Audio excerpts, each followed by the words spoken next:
Assalamualaikum warahmatullahi wabarakatuh. Perkenalkan, kami dari kelas M03 Pencemaran dengan akan membawakan materi presentasi yang berjudul dengan bioremediasi. Dan izinkan saya untuk memperkenalkan anggota dari kelompok kami, yaitu ada anggota Maritza Sylvalia Rusida dengan 3 digit NIM akhir 012 dan saya sendiri Naila Syifah Aini dengan 3 digit NIM akhir 066.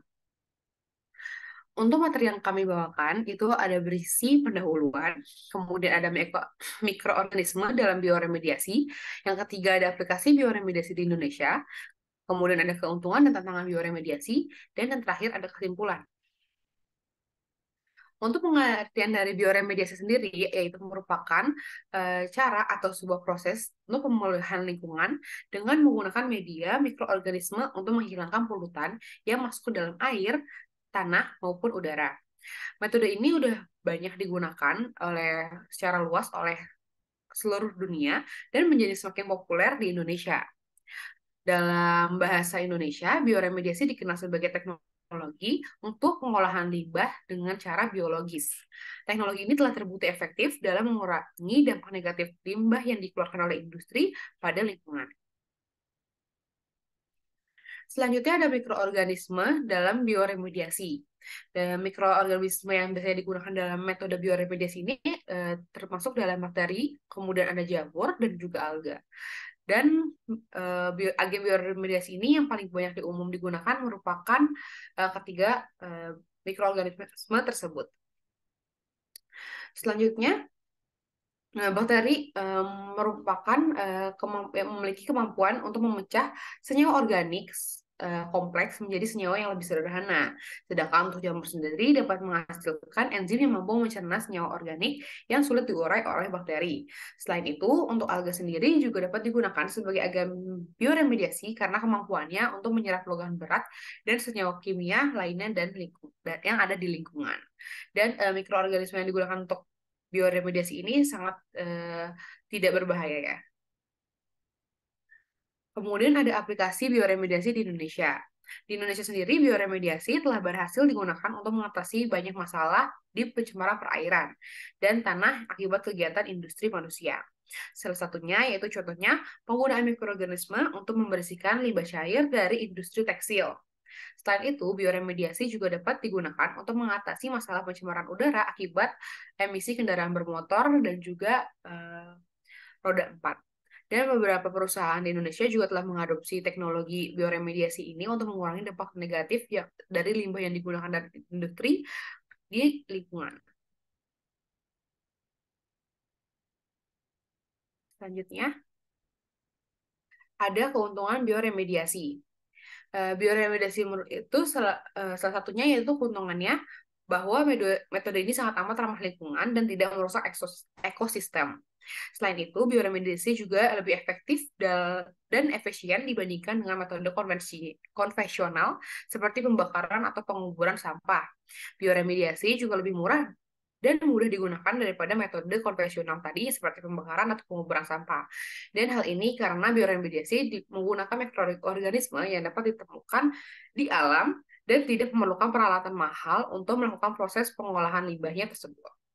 Selanjutnya akan dijelaskan oleh rekan saya. Baik, yang selanjutnya yaitu adalah tantangan bioremediasi. Jadi meskipun bioremediasi memiliki banyak keuntungan, namun metode ini juga memiliki tantangan tersendiri. Salah satu tantangan utamanya adalah kesulitan dalam memilih mikroorganisme yang tepat untuk mengatasi jenis polutan tertentu. Selain itu, bioremediasi juga memerlukan waktu yang cukup lama untuk mencapai hasil yang optimal. Proses ini juga memerlukan kondisi lingkungan yang sesuai agar mikroorganisme dapat bekerja secara efektif. Next.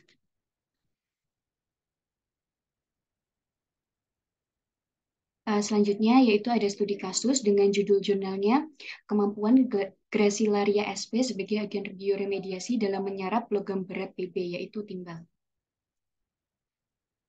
Next. Yang melatar belakangi dari penelitian ini yaitu dikarenakan efek negatif dari sebuah kegiatan industri telah menyebar tidak hanya di darat, tapi juga di ekosistem perairan, termasuk di laut. Polusi dari kegiatan industri telah menuju ke air laut, terutama heavy metal, merupakan masalah yang menjadi masalah di seluruh dunia.